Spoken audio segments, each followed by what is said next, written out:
Hi guys, welcome to my videos. So guys, recently USA had imposed travel requirement. I won't make it feel like restriction. So I would say travel requirement for air travelers coming from China. Canada has followed, and Canada has also announced that it is gonna need COVID-19 test for air travelers coming from China. So this is not only for just China. This is for China, Hong Kong, or Macau. So this is going to come into effect starting January 5. So at which point travelers who are 2 and above, they have to provide a negative COVID test before leaving for Canada, and it has to be within 2 days of their journey time. And this is a temporary action, and it's going to stay for 30 days.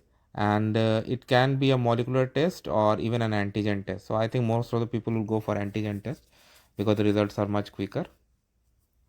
So, and also they have given some relaxation that passage those who have proving they tested positive for COVID-19 more than 10 days ago, but no more than 90 days ago, means between 10 to 90 days, they can use that report to in place of a negative test result.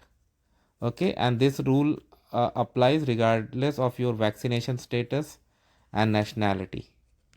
So this is how it is. So hopefully within a month this restriction goes away. I really can't even imagine going back to 20 days, but we got to manage with whatever we have now. So